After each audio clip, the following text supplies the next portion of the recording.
Sit back, relax, and welcome to Reading Hours. Today's book is David Copperfield by Charles Dickens. Please let us know in the comments from where you are watching, or if there is a book you want us to summarize in future. Charles Dickens' David Copperfield is one of the most beloved and personal works of the Victorian era, offering a deeply autobiographical glimpse into the author's own life experiences. First published as a serial between 1849 and 1850, and later in book form, the novel follows the life of its titular protagonist, David Copperfield, from childhood to adulthood. Like many of Dickens' works, it blends elements of social critique with richly developed characters, weaving an intricate tapestry of personal struggles, ambition, love, and the relentless passage of time. What sets David Copperfield apart is its first-person narrative, a technique that allows readers to intimately experience David's joys and tribulations. This approach makes the novel feel deeply personal, as though Copperfield himself is recounting his life's journey with all its trials and triumphs. The novel is not just a coming-of-age story, but also an exploration of perseverance, morality, and the impact of human relationships. Although the novel is fictional, it is widely considered to be Dickens' most autobiographical work. Many aspects of David's life reflect the author's own hardships, particularly his difficult childhood, struggles with financial instability, and eventual success as a writer. Themes of class mobility, the cruelty of institutions, and the consequences of unchecked ambition are all explored through David's encounters with an unforgettable cast of characters, including the ever-scheming Uriah Heep, the charming yet flawed Steerforth, and the eccentric but kind-hearted Mr. Micawber. As we journey through David Copperfield, we will witness the protagonist's transformation from a vulnerable child into a man shaped by the people he meets and the experiences he endures. This novel remains one of Dickens' greatest achievements, capturing the essence of personal growth, resilience, and the unpredictable nature of fate. Now, let's begin the story. Whether we are destined to be the heroes of our own lives or merely passengers along the course of fate is a question that lingers throughout David Copperfield. And it is with this thought that our protagonist begins his tale. Born on a cold Friday night at Blunderstone, Suffolk, David Copperfield enters the world fatherless, his father having died 6 months before his birth. The circumstances of his arrival set the tone for much of his early life, one marked by uncertainty, hardship, and the presence of strong-willed figures who shape his destiny.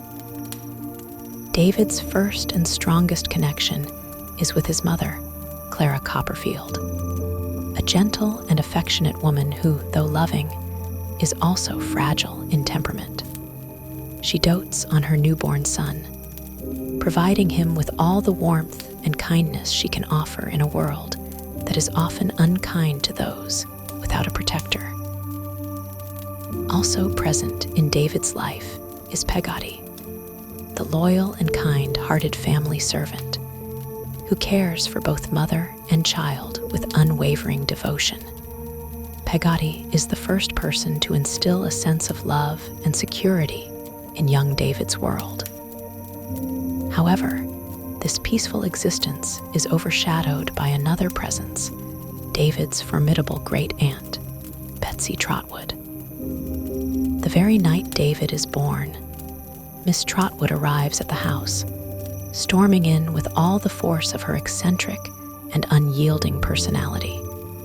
She had hoped for a niece rather than a nephew, firmly believing that a girl would be far superior. Her disappointment in David's gender leads her to abandon the household entirely, leaving as quickly as she arrived. Despite her departure, the memory of Miss Trotwood lingers in the background as an unresolved force in David's life. For the first few years of his life, David enjoys a relatively carefree childhood, secure in the affections of his mother and Peggotty. However, a dark cloud looms on the horizon in the form of Mr. Edward Murdstone, a strict and domineering man who sets his sights on Clara Copperfield. Murdstone's arrival at their home marks the beginning of a slow, insidious transformation in Clara's demeanor. What was once a house filled with warmth and gentleness begins to change under the oppressive influence of this new figure. David, though young, senses the shift immediately. Peggotty, too, grows increasingly uneasy, disliking Murdstone's cold manner and calculating presence. In an attempt to shield David from what is to come, Peggotty takes him on a short holiday to visit her family in Yarmouth. This trip is one of the few bright moments in David's early years. Peggotty's brother, Daniel Peggotty, is a fisherman who lives in a converted boat along the shore with his adopted family, Ham and Little Emily. Little Emily, a charming and adventurous girl, immediately captures David's attention. Though they are only children, David becomes infatuated with her, enchanted by her beauty and free-spirited nature. She, in turn, expresses dreams of escaping her humble surroundings and finding a better life. This visit to Yarmouth leaves a deep impression on David, planting the seeds of longing for both love and adventure. However, the joy of this trip is short-lived. Upon returning home, David is met with devastating news. His mother has married Mr. Murdstone. This marks the beginning of a dark chapter in David's life. Murdstone wastes no time asserting his authority, and with him comes his equally severe sister, Jane Murdstone. The two impose rigid discipline on the household, stripping away any remnants of warmth and comfort that Clara once provided. Under their rule, Clara becomes more subdued, her once gentle spirit now dominated by fear and submission. David, now facing the brunt of Murdstone's cruelty, experiences his first real taste of suffering. Murdstone believes in strict discipline, particularly in the form of punishment, and David is often subjected to lectures about the dangers of obstinacy. The young boy finds himself trapped in a household where love is replaced with control, and any show of independence is met with harsh correction. One day, when Murdstone pushes David too far, the boy retaliates. Enraged by the continued mistreatment, he bites his stepfather in an act of desperate rebellion. This moment seals his fate. Declaring David a problem that must be dealt with, Murdstone sends him away to a boarding school in London, Salem House. Salem House is a grim institution run by the cruel and tyrannical Mr. Creakle, a headmaster who delights in instilling fear. The school is a place where discipline is enforced through physical punishment, and learning is often secondary to survival. David, now alone in a strange and unforgiving environment, quickly learns that the world outside his home is just as harsh, if not worse. However, amidst the darkness of Salem House, David finds companionship in two figures who will play significant roles in his life, James Steerforth and Tommy Traddles. Steerforth, charismatic and influential, immediately takes David under his wing. His confidence and charm make him a natural leader among the boys, and David, eager for protection and approval, becomes enamored with him. Steerforth treats David with kindness, but there is an undeniable arrogance in his demeanor, hinting at a deeper flaw beneath his polished exterior. Traddles, on the other hand, is quite the opposite. A kind and good-natured boy, he lacks Steerforth's commanding presence, but possesses a strong moral compass. Unlike Steerforth, who thrives on admiration, Traddles seeks genuine friendship and fairness. While David is initially drawn more to Steerforth, Traddles' steady kindness remains a comforting presence in the harsh environment of Salem House. David's time at Salem House is marked by a mix of suffering and small moments of camaraderie. He endures beatings, struggles through lessons, and learns the hard way that the world is often unkind to those without power. Yet, through it all, he begins to develop resilience, an ability to withstand hardship that will serve him throughout his life. Just as he is beginning to adjust to the bleak reality of Salem House, tragedy strikes.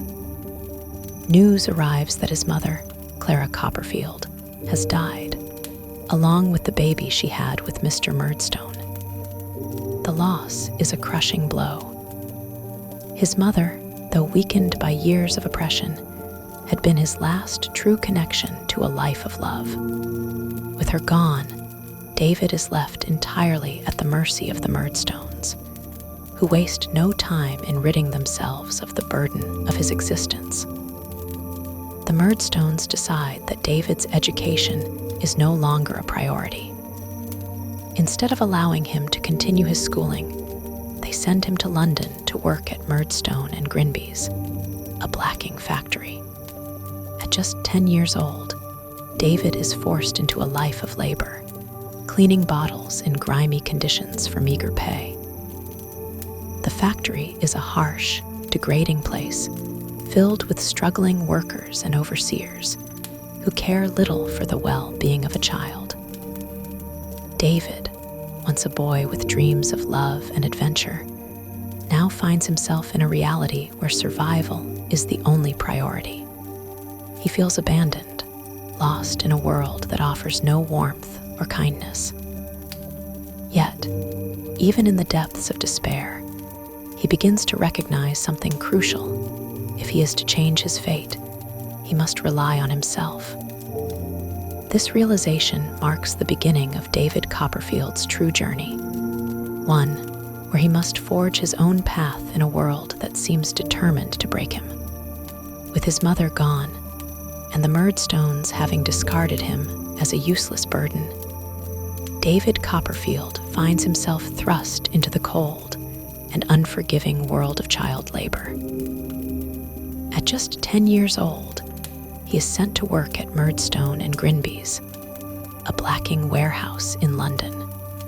Here, he is forced to spend long hours pasting labels onto bottles of shoe polish, surrounded by grime, cruelty, and the despair of men who have been broken by poverty. The factory is a dark and suffocating place, its walls filled with the echoes of tired voices and the stench of chemicals that linger in the air. The other workers are older men and boys who have resigned themselves to their fates. Among them, David befriends a fellow worker named Mick Walker, who is slightly older but already hardened by the reality of their shared existence. However, it is another worker, Mr. Wilkins Micawber, who has the greatest influence on David during this time. Micawber is a kind-hearted but deeply impractical man, constantly drowning in financial troubles. Despite his own struggles, he treats David with warmth and generosity, offering him a glimpse of kindness in a world that has been overwhelmingly harsh.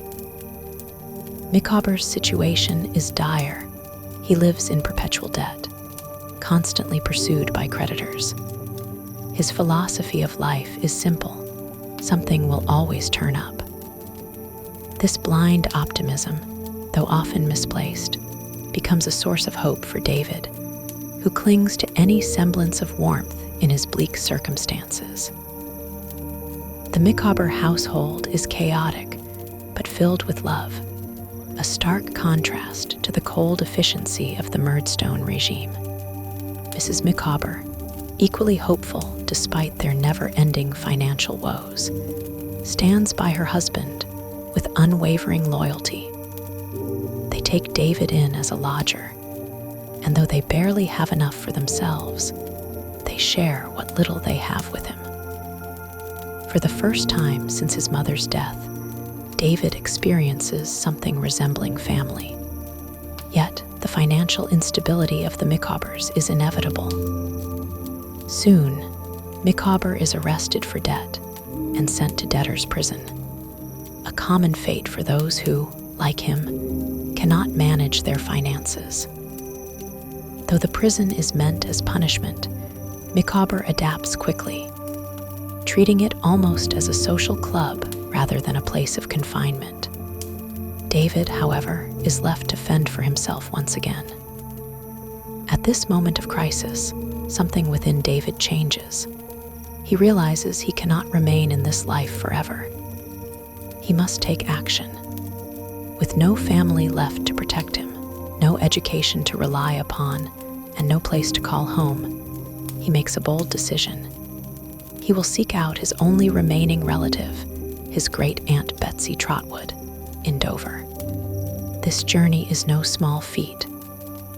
Dover is nearly 70 miles away, and David, a frail boy with little money and no guidance, must travel alone on foot. With only a small bundle of possessions, he sets off, driven by a desperate hope that Aunt Betsy, who had once rejected him at birth, might take him in. The journey is grueling. David is exposed to the elements, hungry, exhausted, and vulnerable to the cruelty of the world. Along the way, he is robbed by a street boy who tricks him into handing over his few possessions. Stripped of everything, he is forced to continue with nothing but the clothes on his back.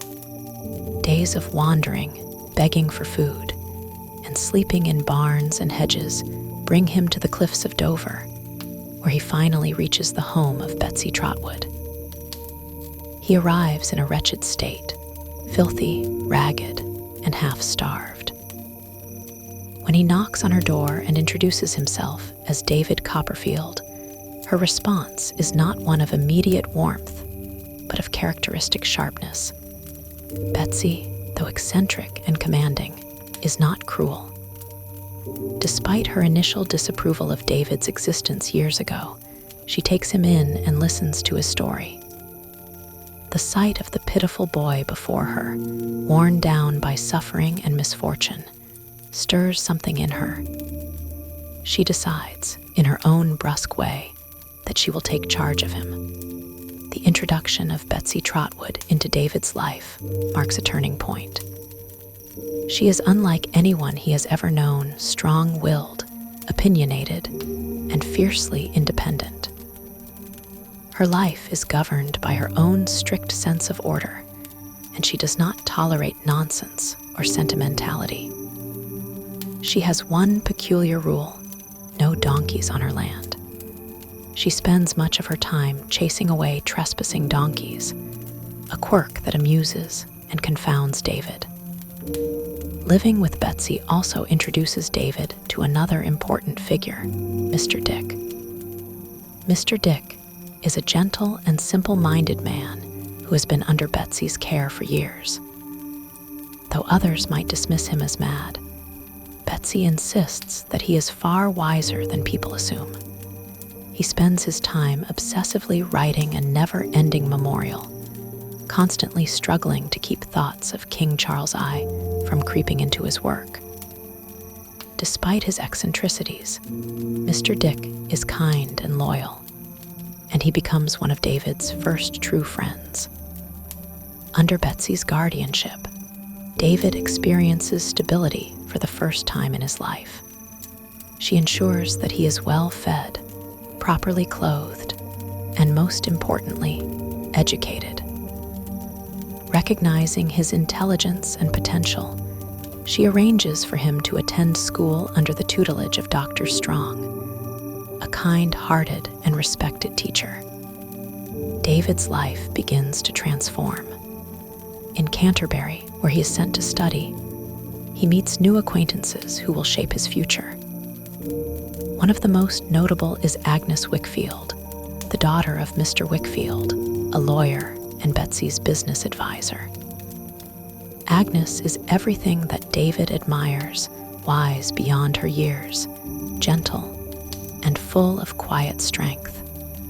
She quickly becomes David's confidante and moral compass, offering him steady guidance when he needs it most. However, not all figures in Canterbury are as kind as Agnes. David soon encounters Uriah Heep, a sycophantic and unsettlingly obsequious young man who works as Mr. Wickfield's clerk. Uriah, with his constant declarations of being humble, exudes an air of dishonesty that unsettles David. Though he pretends to be meek and servile, there is something calculating about him, something that suggests he is always plotting beneath his mask of humility. Despite the undercurrents of tension that Heap's presence brings, David's time in Canterbury is a stark contrast to his past hardships. He excels in his studies, forms meaningful friendships, and under Betsy's care, starts to feel as though he has a future. Yet, as he begins to grow into adolescence, David remains haunted by his past experiences. He has learned time and time again that stability is fragile, that happiness can be fleeting, and that the world is full of figures like Murdstone and Heap, men who thrive on control and manipulation. Though he has found a place of safety for now, he knows that life's challenges are far from over. This part of David's journey closes with a sense of cautious hope. For the first time, he has mentors who believe in him, a home where he is cared for, and a path toward a brighter future. However, the lessons of his early years have taught him that nothing is guaranteed. As he stands on the threshold of adulthood, he is prepared to face whatever trials come next. Under the care of his eccentric but benevolent great-aunt Betsy Trotwood, David Copperfield's life begins to take a more hopeful turn. Having escaped the horrors of the blacking factory and the cruelty of the Murdstones, he now finds himself in a warm, stable household. Betsy, though stern and commanding, is genuinely invested in his future. She ensures he is well fed, properly clothed, and most importantly, educated. David is sent to Canterbury to study under the esteemed Dr. Strong, a kind and scholarly man who fosters a nurturing environment for his pupils. This is David's first real chance at a formal education since his time at Salem House, and he embraces it wholeheartedly. He quickly proves himself to be an intelligent and hardworking student, eager to leave behind the painful memories of his childhood. In Canterbury, David lodges with Mr. Wickfield, Betsy's legal advisor. Wickfield is a respected lawyer, but is weighed down by personal struggles, particularly his reliance on alcohol. Despite his weaknesses, he is a good man, and his greatest joy in life is his daughter, Agnes. Agnes Wickfield is a serene and wise presence in David's life. Unlike him, who is still shaped by his youthful emotions and impulses, Agnes is mature beyond her years. She acts as his confidante and moral compass, always offering gentle advice and unwavering support. She encourages him to stay true to himself, to work hard, and to build a future free from the shadows of his past. However, the Wickfield household is not without its troubles. Working closely with Mr. Wickfield is a young clerk named Uriah Heep, whose presence unsettles David from the start. Uriah is pale, thin, and exudes an air of calculated humility, always referring to himself as humble. But David senses there is something deeply sinister about him. Uriah is ambitious and manipulative, always looking for ways to increase his influence. He flatters Mr. Wickfield, pretending to be devoted to him while secretly exploiting his weaknesses. Though David dislikes him, he does not yet understand the full extent of Uriah's cunning. While David flourishes in Canterbury, Betsy remains a constant presence in his life, ensuring that he is on the right path.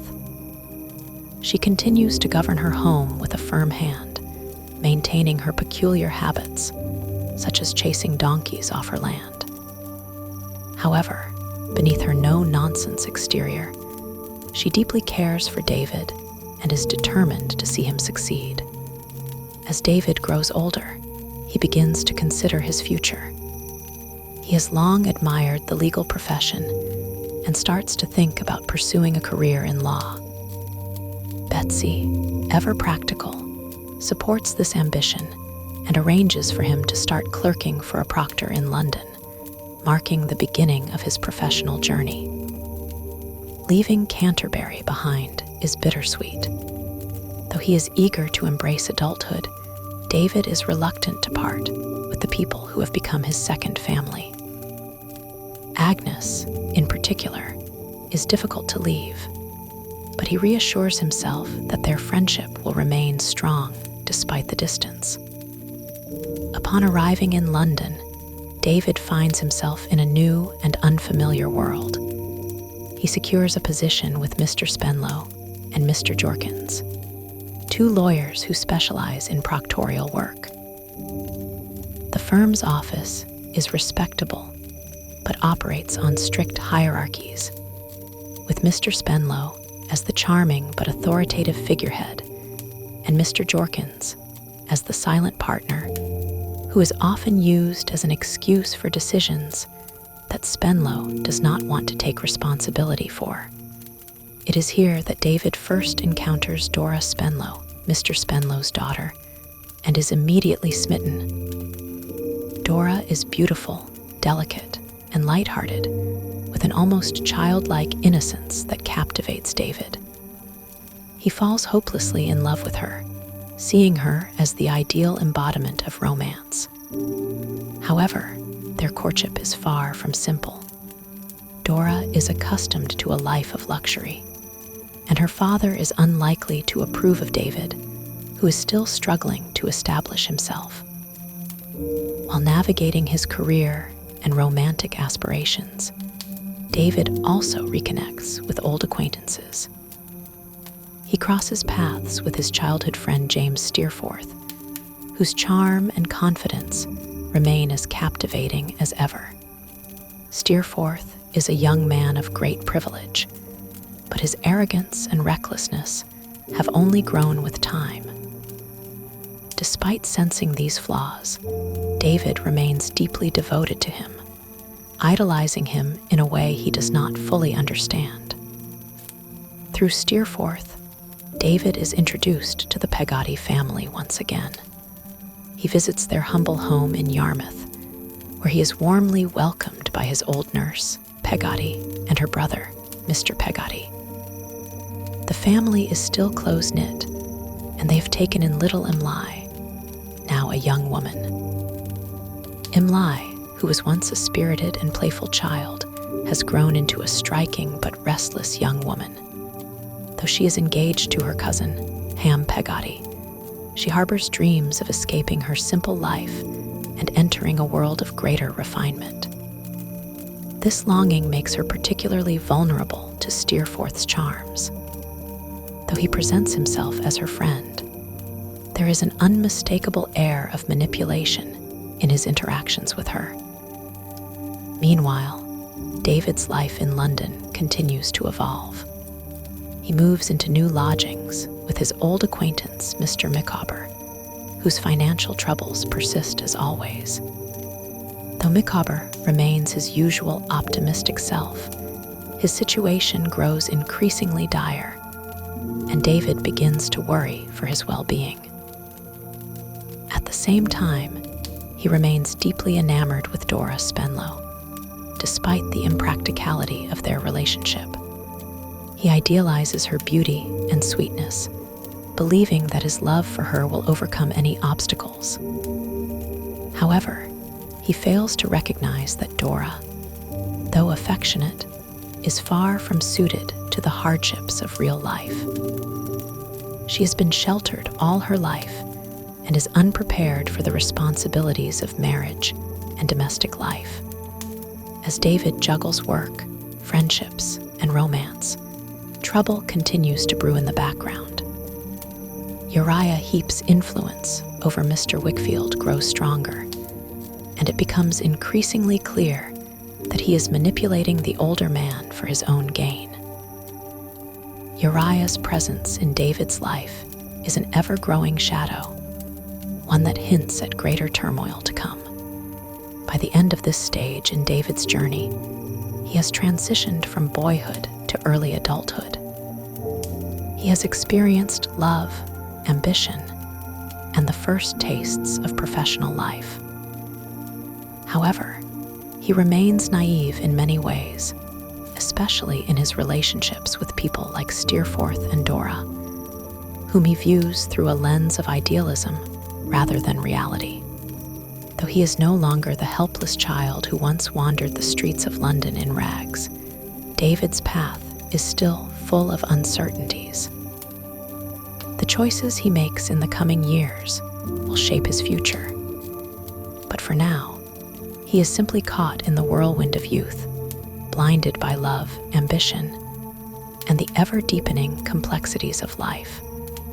As David Copperfield continues his journey into adulthood, the complexities of life begin to unfold in ways he had not anticipated.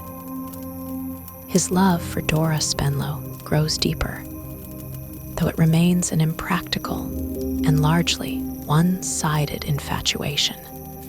At the same time, shadows loom over his professional and personal relationships, particularly with the ever-menacing Uriah Heep, whose grip on Mr. Wickfield tightens dangerously.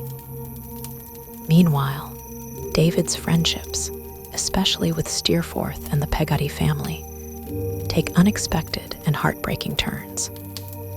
Now firmly settled in London, David is determined to establish himself as a man of means and independence. His job with Spenlow and Jorkins is respectable, though not particularly lucrative. While he dreams of being a successful proctor, the legal world proves to be a slow-moving profession. Encouraged by Agnes Wickfield, he begins to explore alternative ways to secure his future, including his passion for writing. He starts composing short pieces, hoping to one day achieve success as an author. However, David's romantic aspirations remain his primary concern. His love for Dora is consuming, and he idealizes her as the perfect embodiment of beauty and charm. Every moment spent with her feels like a dream, and he clings to the belief that they are destined to be together. Yet, beneath this romantic haze, reality lingers. Dora is sheltered, childlike, and entirely unprepared for the responsibilities of marriage. She has been raised in comfort and has never had to worry about managing a household or facing hardships. Dora's father, Mr. Spenlow, is fiercely protective of her and disapproves of David's growing affection. When he discovers their secret courtship, he reacts with outrage, forbidding David from seeing Dora again. David is heartbroken, but his love does not waver. He clings to the hope that, somehow, they will find a way to be together. Meanwhile, David remains connected to the Peggotty family and makes frequent visits to Yarmouth.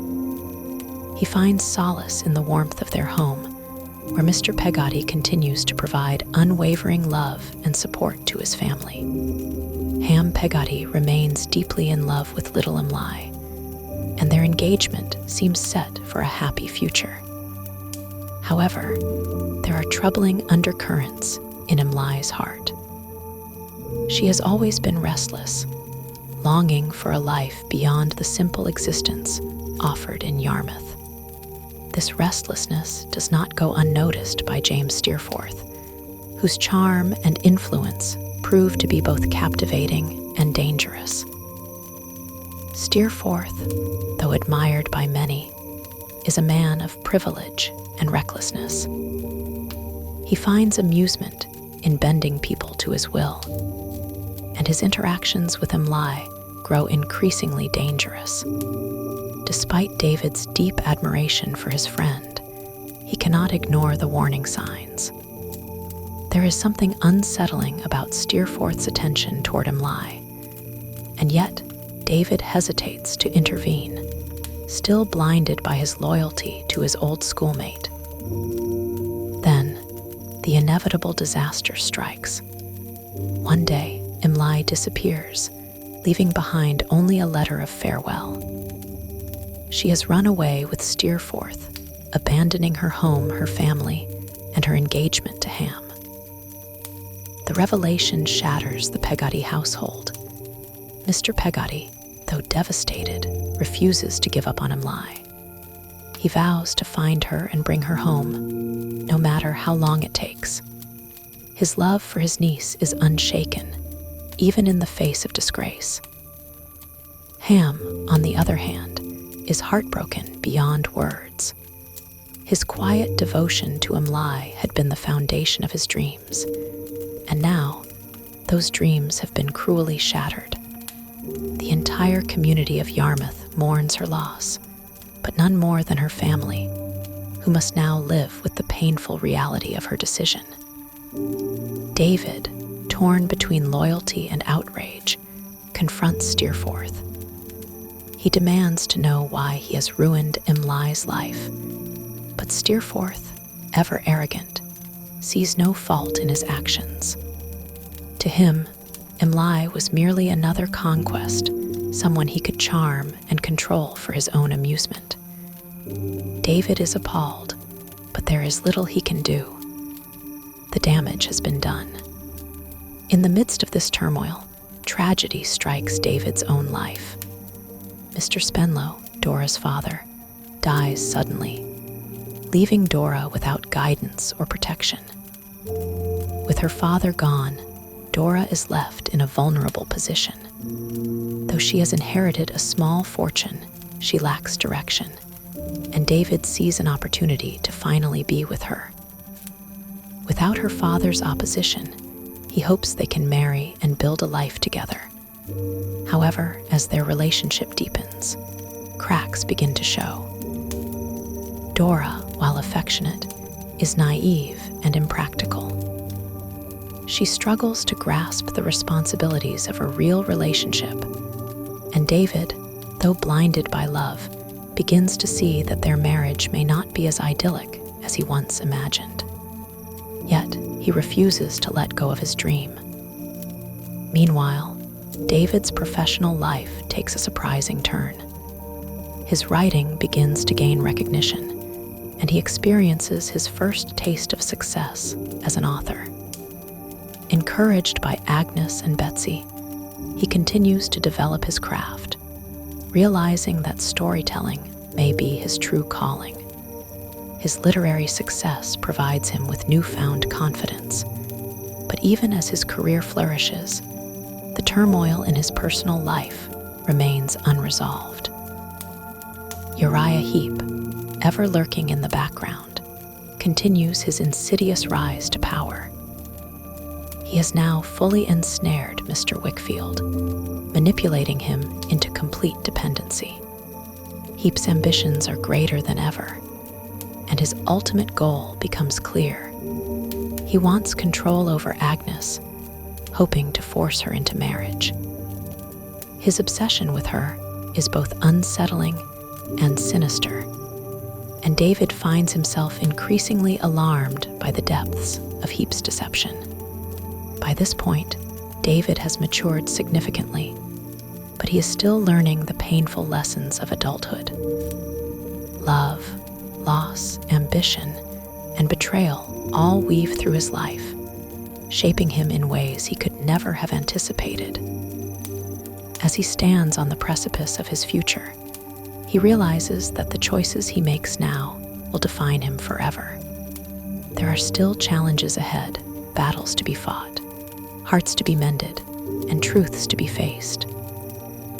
But for now, David Copperfield is no longer a lost boy struggling to find his place in the world. He is a man standing at the threshold of destiny, ready to embrace whatever comes next.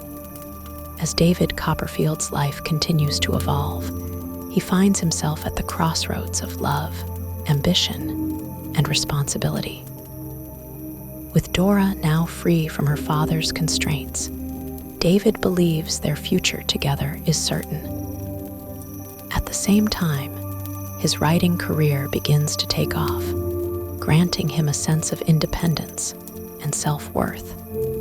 However, looming over all of this is the ever-growing menace of Uriah Heep, whose influence threatens to corrupt those closest to David.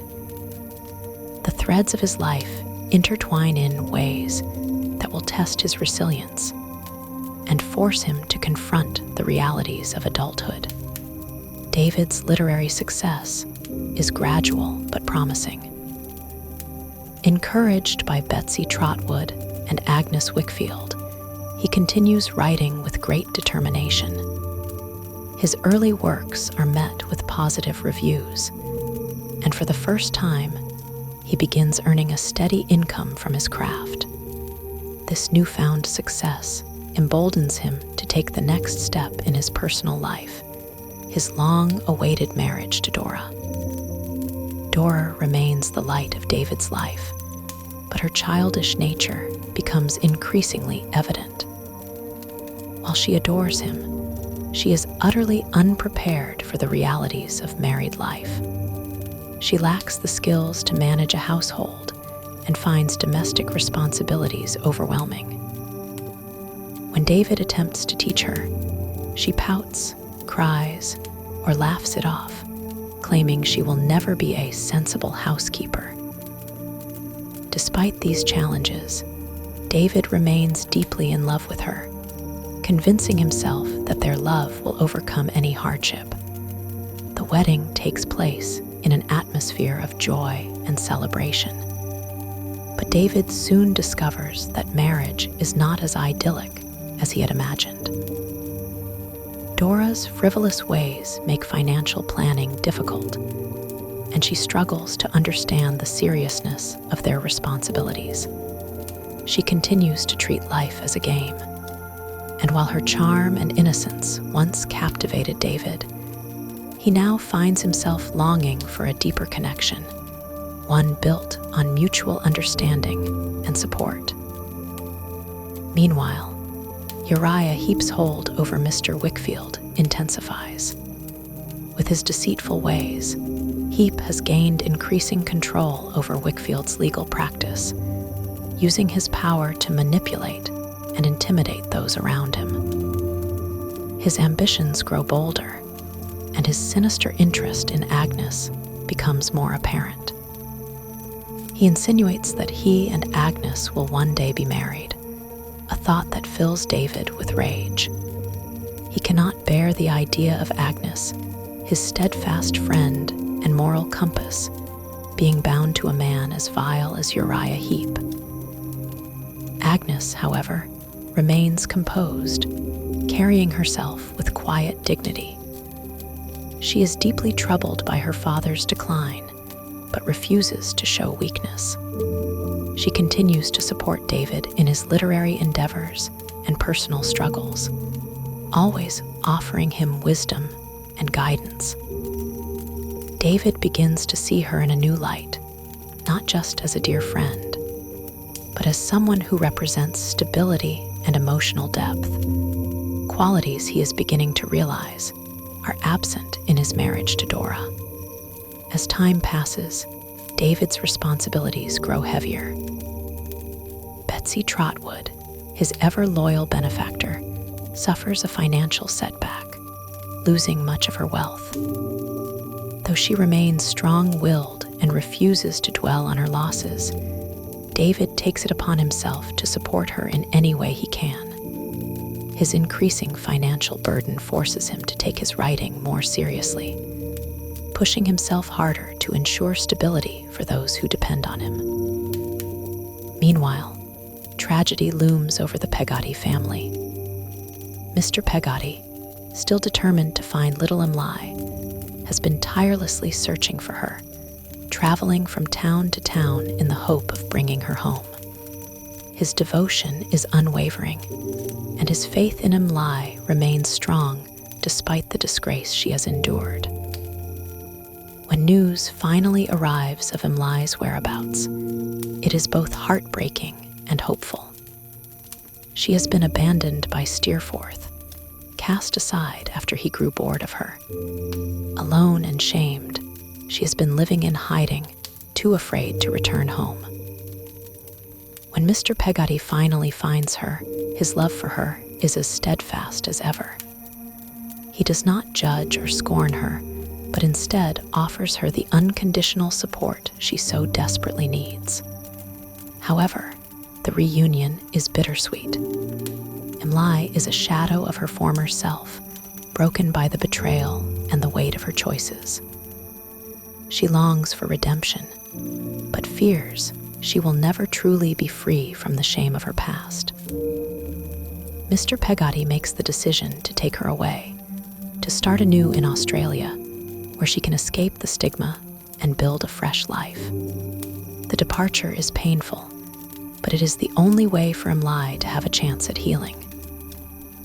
Meanwhile, Ham Peggotty, who had once dreamed of a future with Emily, meets a tragic fate.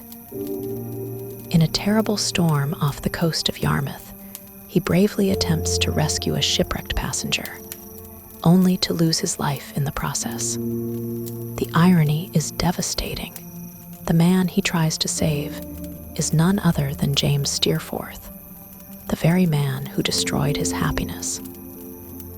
Both men perish in the raging sea, leaving behind a wake of sorrow.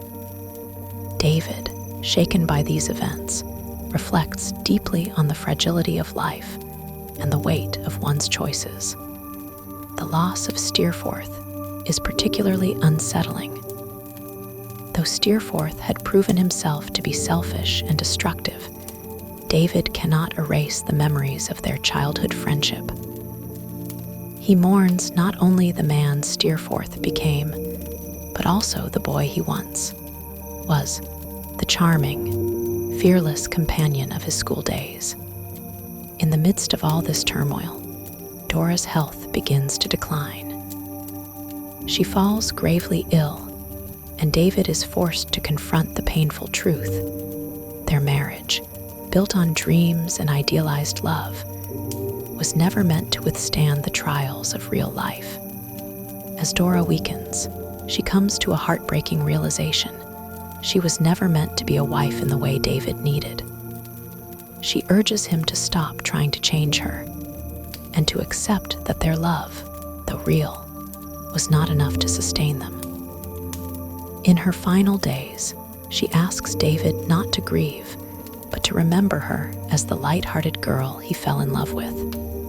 Dora's passing marks a turning point for David. He is devastated, but also forced to acknowledge the lessons their marriage taught him. Love, he realizes, must be built on more than just affection.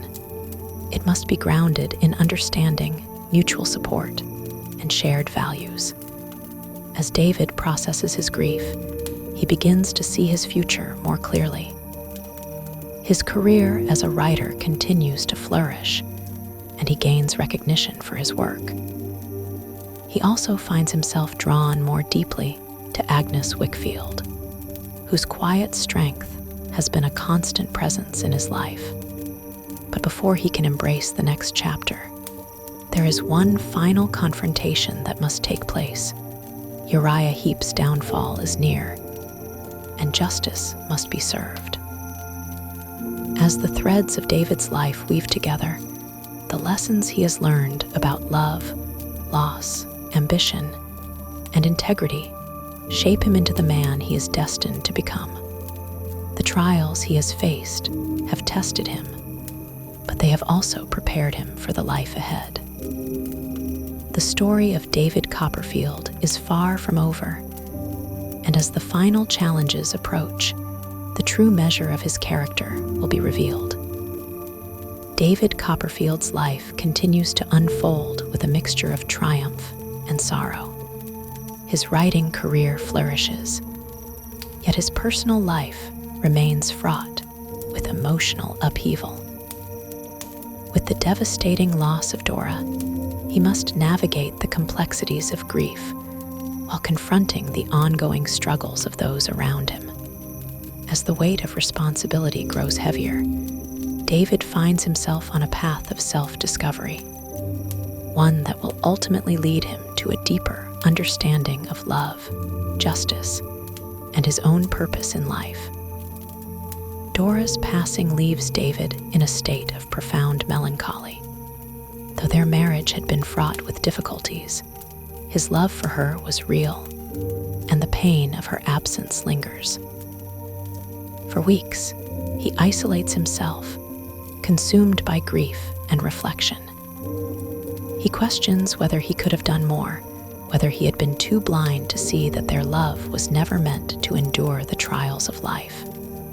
In time, however, he begins to accept the reality of their marriage for what it was: a fleeting, beautiful dream that was never built on the foundation of true companionship. As David attempts to move forward, he finds solace in his work. His literary success continues to grow, and his writings bring him both financial stability and recognition. Yet, despite his professional achievements, he cannot shake the feeling that something is missing. He yearns for deeper meaning, for relationships that are built on more than just youthful passion. Meanwhile, the sinister presence of Uriah Heep looms ever larger. He has tightened his grip over Mr. Wickfield's legal practice, using deceit and manipulation to solidify his control. His schemes have allowed him to rise in power, and he carries himself with a smug arrogance, believing himself untouchable. But justice is on the horizon. Mr. Micawber, who has long been under Uriah's thumb, finally finds the courage to act. Having endured years of financial struggle and humiliation, Micawber reaches his breaking point and decides to expose Uriah's treachery once and for all. He begins gathering evidence, carefully documenting Heep's fraudulent dealings. With the support of David, Traddles, and Betsy Trotwood, Micawber confronts Uriah in a dramatic showdown. The evidence against him is overwhelming proof of forgery, embezzlement, and deception that has ruined the lives of those around him. Uriah, ever the hypocrite, attempts to feign innocence, but his web of lies quickly unravels. For the first time, the mask of humility slips, revealing the true venomous nature beneath. Enraged and desperate, he lashes out, spewing hatred and malice at those who have brought about his downfall. Yet his threats are empty. His power is stripped away, and he is finally forced to face the consequences of his actions. With Uriah Heep's reign of terror over, Mr. Wickfield is freed from his control. Though he remains a broken man, weighed down by years of manipulation, he begins the slow journey of rebuilding his life. Agnes, ever devoted, stands by her father's side, offering him the unwavering support that has defined her character from the beginning. David, watching it all unfold, feels a sense of justice restored. is still one final chapter left to close. News arrives that Mr. Peggotty and little Emily have set sail for Australia. Their departure is bittersweet, marking the end of a painful chapter, but also the beginning of a hopeful future. Emily, though forever marked by her past, has the chance to start anew in a land far removed from the shame she once bore. Mr. Peggotty's steadfast love and devotion to his niece remain unshaken, and he departs with the belief that redemption is possible. Ham Peggotty's tragic fate remains a lingering sorrow.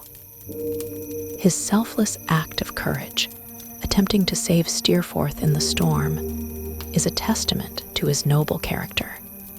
His death is deeply mourned, a stark reminder of the unpredictable and often cruel nature of fate. Steerforth's own demise, though met with less sympathy, leaves David with complex emotions. He cannot forget the boy he once knew, the friend who, despite his flaws, had once been full of promise and charm. As David processes these events, he begins to reevaluate his own feelings. Throughout his struggles, there has been one constant presence in his life: Agnes Wickfield. She has been his guiding light, his source of wisdom and quiet strength. Slowly, he comes to realize that his admiration for her has evolved into something far deeper. Yet, even as this realization dawns upon him, he hesitates. He fears that his past failures in love have left him unworthy of her devotion. Would she ever see him as more than just a friend? Has he taken too long to recognize the depth of his feelings? As the pieces of his life begin to fall into place, David makes a crucial decision to step away and reflect. He embarks on a journey abroad, seeking clarity and perspective. He travels across Europe, immersing himself in new experiences, meeting new people, and allowing himself the space to truly understand what he wants. During this time, he reflects on all that has transpired, the struggles of his childhood, the lessons of his youth, and the trials of his adulthood. He comes to see that every hardship, every moment of sorrow, has shaped him into the man he is meant to be. And at last, when he returns home, he knows what he must do. He must follow his heart. The final chapters of his story are yet to be written, but one thing is certain: David Copperfield is ready to embrace the future, whatever it may hold. As David Copperfield returns from his travels abroad, he steps back into the world he left behind with a heart full of reflection and newfound clarity.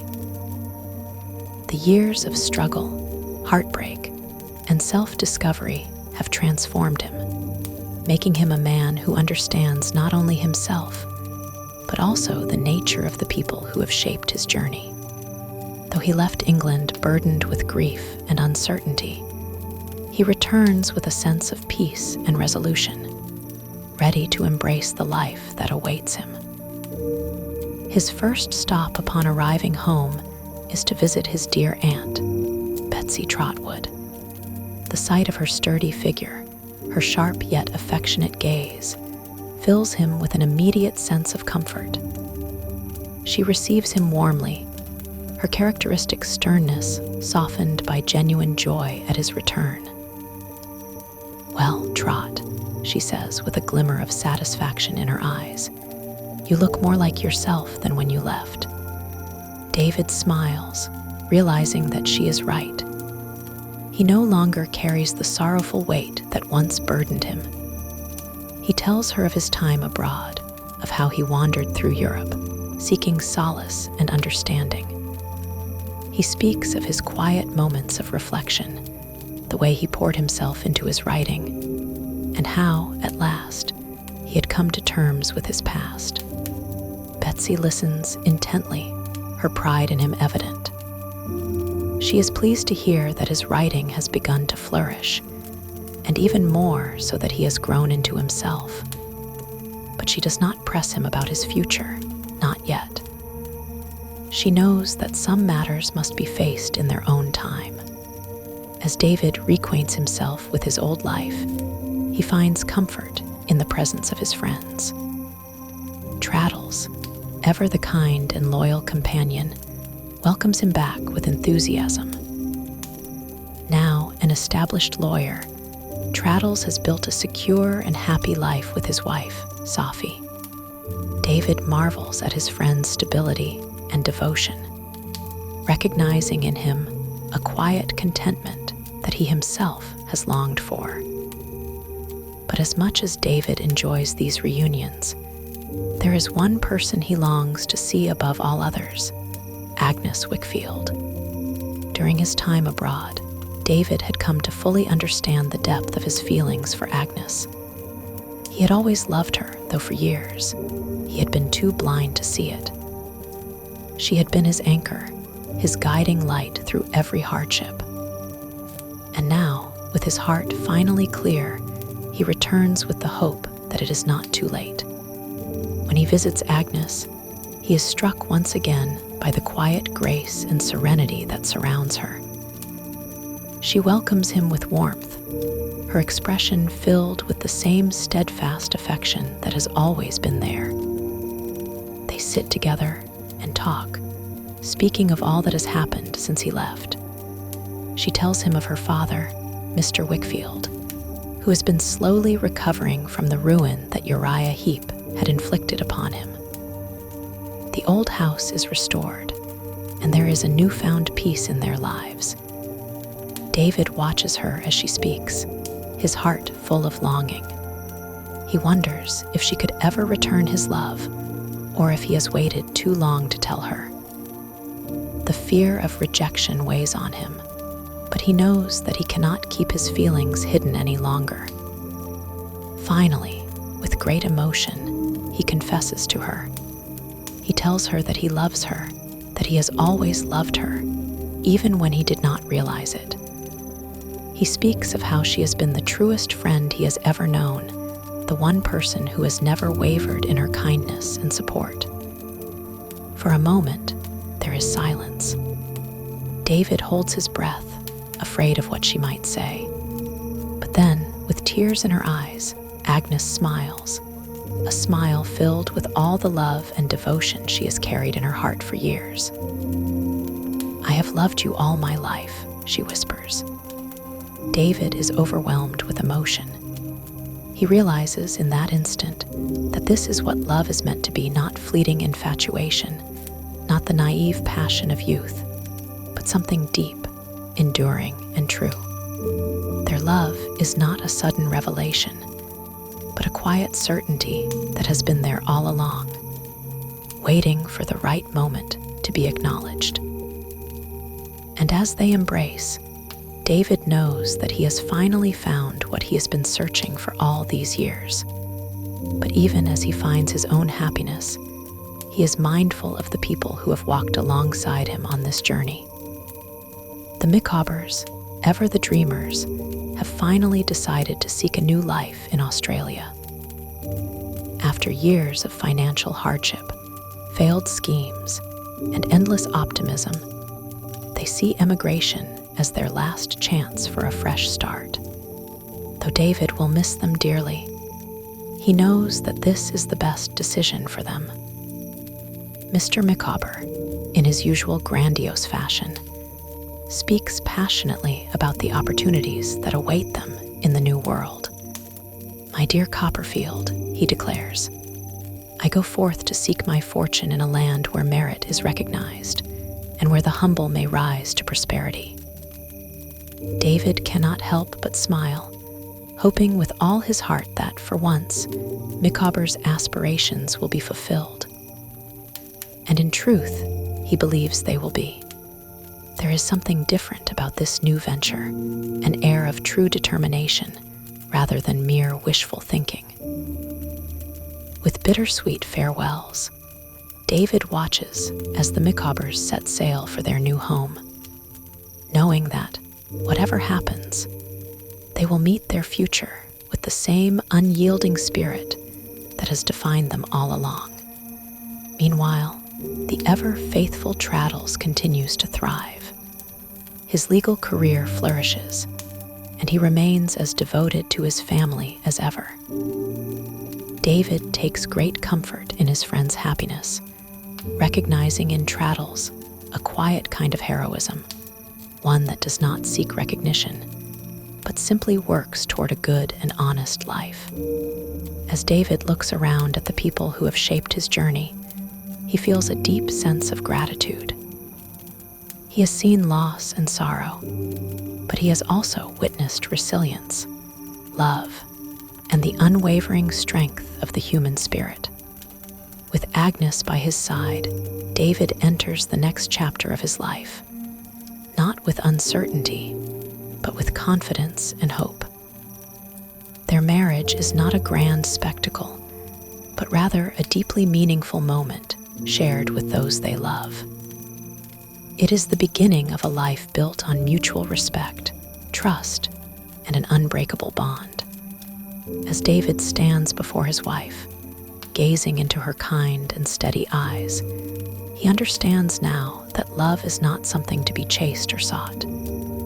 It is something that grows quietly, steadily, waiting to be recognized. And as they step forward together, he knows that whatever the future may bring, he will face it with the woman who has always been his truest companion. Thus, David Copperfield, once the uncertain boy who wandered through hardship and loss, finds himself at last. His journey has been long, filled with trials and lessons that have shaped him into the man he has become. But through it all, he has discovered the meaning of home, of friendship, and of a love that is steadfast and true. And as he closes one chapter of his life to begin another, he does so with a heart full of gratitude, knowing that he has finally found where he belongs. As David settles into his new life with Agnes, he finds a peace he has never known before. The restless wandering of his youth, the painful losses, and the uncertainty about his future have all led him to this moment. Now, he stands on solid ground, supported by the love of a woman who has been his guiding star since childhood. Life, at last, feels complete. But though David has found happiness, the world around him continues to shift. There are still people in his life whose fates remain uncertain, and he is keenly aware that not all stories end with contentment. As he and Agnes begin their married life together, he cannot help but reflect on the journeys of those who have played a role in his own. One of the most significant figures in his past is Mr. Peggotty, the devoted uncle of little Emily. Ever since Emily's disgrace at the hands of Steerforth, Mr. Peggotty has been unwavering in his determination to see her find peace and redemption. He has made it his mission to ensure that she has a future, even if it means leaving behind everything he has ever known. David meets with Mr. Peggotty, who informs him that he has made a final decision. He and Emily, along with Mrs. Gummidge, are set to emigrate to Australia. In that far-off land, they hope to find a fresh start, free from the shadows of the past. Emily, though still burdened with regret, has found a quiet strength within herself. She no longer sees herself as a ruined woman, but as someone who has the power to rebuild her life. David visits Emily one last time before her departure. He sees in her eyes a mixture of sorrow and determination. She thanks him for his kindness, for standing by her even when she felt unworthy of anyone's support. Though her heart still carries the weight of her mistakes, she knows that she has been given a second chance, one she intends to embrace fully. The farewell is a bittersweet one. Mr. Peggotty, Ever the steadfast guardian clasps David's hand tightly. "We shall meet again, Master Davy," he says with conviction. "Even if it's not in this world, it'll be in a better one." David watches as they set sail, knowing that for all the hardships they have faced, there is hope ahead. He imagines Emily walking along the shores of a distant land, the past behind her, the future open before her. Meanwhile, David cannot help but reflect on the fate of Steerforth, the man who played such a destructive role in Emily's life. Though years have passed, the memory of his former friend's tragic end still lingers. The image of Steerforth's lifeless body, washed ashore after the storm, is forever etched in David's mind. There was brilliance in him, charm and wit, but in the end, his selfishness led him to ruin. Mrs. Steerforth, his grieving mother, remains in deep mourning, unable to let go of the illusion of her son's greatness. She refuses to acknowledge his flaws, clinging to the belief that he was destined for something more. David visits her once, but it is clear that she is trapped in her sorrow, unwilling to move forward. The once proud woman who held so much influence over Steerforth's life is now a shadow of herself, living in a house filled with memories that she cannot bear to part with. As David looks around at the people who have shaped his life, he sees a contrast between those who choose to change and those who remain trapped in the past. The Micawbers, despite years of misfortune, have finally found success in Australia. Their move has given them a new lease on life, and for the first time, Mr. Micawber's optimism is matched by actual prosperity. His grand declarations of future wealth have finally come true, not by luck, but by sheer perseverance and the opportunity that a new land provided. Traddles, too, continues to flourish. His dedication to his legal career has paid off, and he now enjoys a stable and happy life with his wife, Sophie. Though he has never sought grandeur, he has built something truly remarkable through honesty and hard work. David finds great comfort in Traddle's success, knowing that it is proof that good, decent people can find happiness in a world that often seems unjust. But there are those whose fates remain less certain. Uriah Heep, the cunning and deceitful man who once sought to manipulate and destroy those around him, has been exposed and imprisoned. Yet, even in confinement, he remains as sly and self-pitying as ever. When David visits him in jail, he sees no true remorse, only bitterness and resentment. Heap continues to insist that he has been wronged, that he is the victim of a world that never gave him a fair chance. It is a stark contrast to someone like Emily, who, despite her suffering, chooses to take responsibility for her past and move forward. And then there is Betsy Trotwood, David's ever-dependable aunt. Though she has experienced hardships of her own, she remains as strong-willed and sharp as ever. She takes great pleasure in seeing David settled and happy, knowing that the boy she once rescued from despair has grown into a man she is proud of. Her eccentric ways, her fierce independence, and her boundless love for David remind him of just how much she has shaped his life. As David reflects on all these people, he realizes that his journey has not only been about finding his own happiness, but also about witnessing the many different paths that people take in life. Some rise above their hardships, some remain stagnant, and others fall to ruin. But through it all, he has learned the value of resilience, kindness, and the importance of surrounding oneself with good people. Now, As a successful writer, David finds fulfillment in sharing his experiences with the world. His stories are not just fiction. They are a reflection of the life he has lived, the people he has known, and the lessons he has learned. Writing has given him a way to make sense of his past, to honor those who have shaped him, and to inspire others who may be walking a path similar to his own. As he sits in his study, Agnes beside him, he feels a deep sense of gratitude. He has loved, lost, struggled, and triumphed. And through it all, he has found his place in the world, not just as a writer, but as a man who understands the true meaning of home, love, and the enduring strength of the human heart. David Copperfield's story is one of growth, resilience, and self-discovery. And though the trials of his youth are behind him, he knows that life will always bring new challenges. But now, with Agnes by his side and his heart full of purpose, he is ready to face whatever comes next. As David continues to settle into his new life with Agnes, he finds himself reflecting more deeply on the people who have shaped his journey.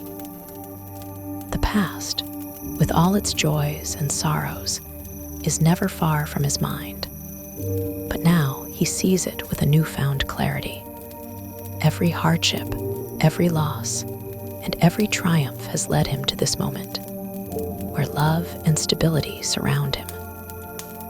Yet, even as he enjoys his happiness, the world around him continues to evolve. Some of the people he has known have moved on to new chapters in their lives, while others remain caught in the consequences of their past actions. He has come to understand that life is not about perfect endings, but about the continuous struggle to grow and adapt. One of the figures who continues to weigh heavily on his thoughts is Mr. Peggotty. The devoted uncle, after years of heartbreak, has finally found a new beginning in Australia. David receives letters from him describing how he and Emily have established a peaceful life there. Emily, once broken and shamed, has gradually rebuilt herself. In the new world, where no one knows of her past, she has been able to start afresh, free from the disgrace that once haunted her. Mr. Peggotty writes with optimism, telling David how Emily spends her time helping those in need, using her own experiences to offer comfort to others who have suffered misfortune. David is deeply moved by this news. He had once feared that Emily would never find peace, but now he sees that redemption is possible for those who seek it. She will never forget what happened, nor will she erase the pain completely, but she has chosen to move forward rather than remain trapped in regret. In contrast, not everyone from David's past has found redemption. Uriah Heep, the deceitful and conniving man who once manipulated those around him, remains in prison. When David visits him, he finds that Heep has not changed in the slightest. He still wears the same expression of false humility, still speaks in the same obsequious tone, but beneath it all, there is nothing but bitterness. Heep insists that he has been treated unfairly, that the world has conspired against him. But David sees the truth. He is a man who refuses to take responsibility for his own downfall. The visit leaves David unsettled. He realizes that not everyone is capable of change. Some, like Emily and Mr. Peggotty, choose to rebuild their lives, while others, like Uriah Heep, cling to their bitterness, unable to accept that they alone are responsible for their fate.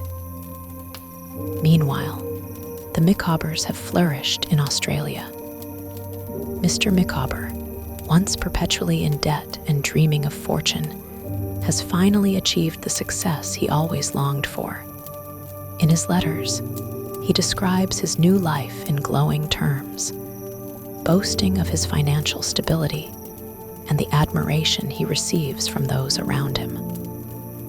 For once, his grand claims of future prosperity have become reality, and David cannot help but feel happy for him. Closer to home, David maintains his friendship with Traddles, who continues to build a stable and respectable life for himself. Traddles' career in law has progressed steadily, and he now enjoys a comfortable existence with his wife, Safi. Though he has never been the type to seek glory, he has found contentment through honesty and hard work. As David observes the different paths taken by the people in his life, he becomes increasingly aware of the choices that define a person's fate. Some are willing to change, to fight for a better future, while others remain stagnant, unable or unwilling to grow. For David himself, life as a writer has given him a deep sense of purpose. His works are well received, and he takes great satisfaction in knowing that his words resonate with others. Through his writing, he has been able to process his own experiences, to make sense of the struggles he has faced, and to share his perspective with the world. But beyond his career, the greatest source of joy in his life is Agnes. She has been his guiding light from the very beginning, and now that they are together, he feels complete. Their love is quiet yet profound, built on years of understanding and mutual respect. With her by his side, he no longer feels the restless uncertainty that once plagued him.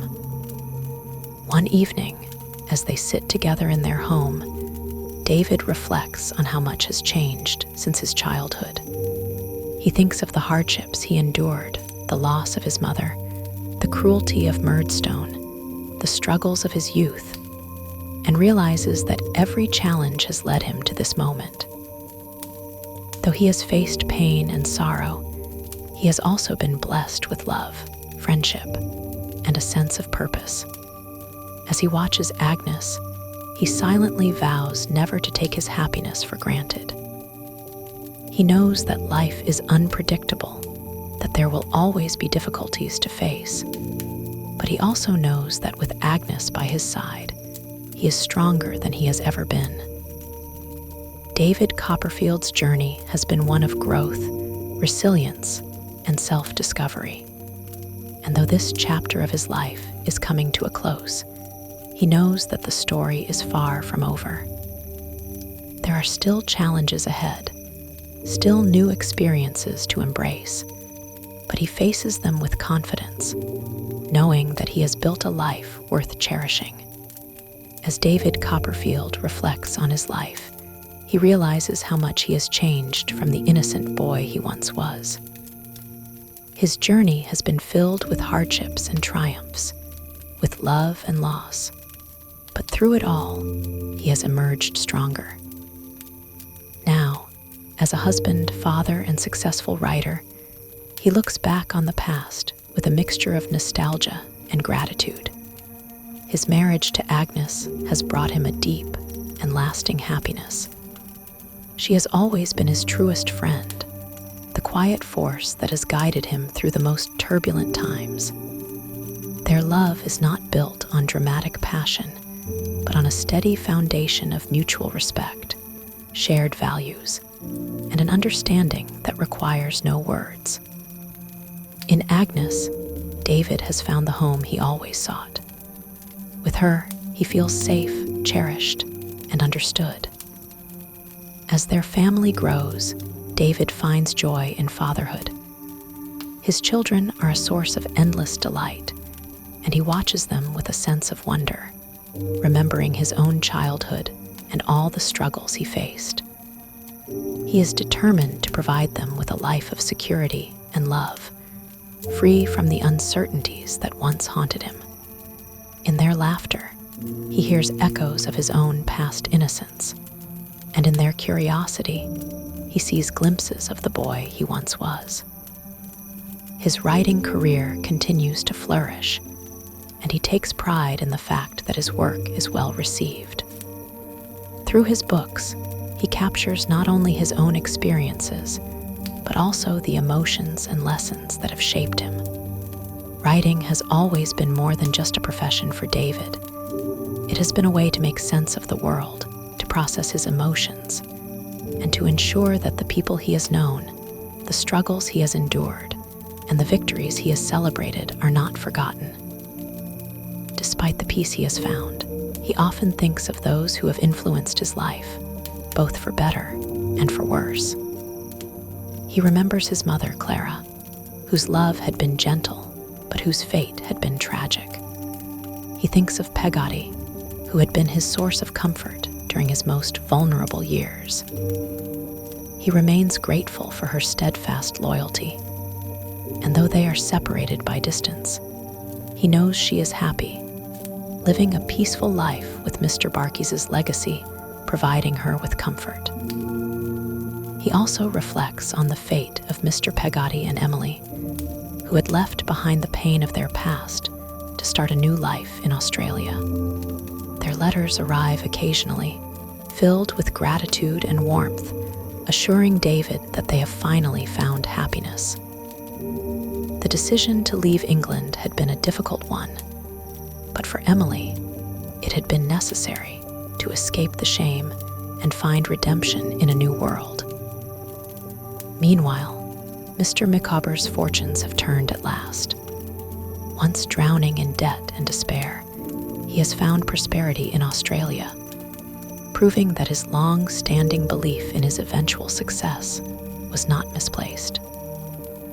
His unwavering optimism, once viewed as foolish, has finally been rewarded, and David is pleased to know that the man who had once struggled so greatly is now thriving. However, not all stories have happy endings. Uriah Heep, still imprisoned for his crimes, remains as resentful and bitter as ever. He refuses to accept responsibility for his misdeeds, blaming others for his downfall. His greed and manipulation had led to his ruin, but rather than learn from his mistakes, he clings to his resentment. Litimer, Steerforth's former servant, remains as cunning and deceitful as ever, finding ways to navigate his circumstances with his characteristic cold efficiency. Steerforth himself remains one of David's greatest sorrows. The man who had once been his closest friend had been doomed by his own arrogance and recklessness. His charm and intelligence had been overshadowed by his selfishness, and in the end, it had led to his tragic demise. David often wonders whether Steerforth ever truly regretted his actions, whether there had been a moment of clarity before the waves took him. The loss still lingers in his mind, a reminder that not everyone can be saved from their own nature. As the years pass, David grows comfortable in the life he has built. He and Agnes live quietly but happily, surrounded by the love of their children and the simple pleasures of daily life. There are no grand adventures, no dramatic upheavals, just the quiet contentment of knowing he is exactly where he is meant to be. One evening, he finds himself drawn to his writing desk.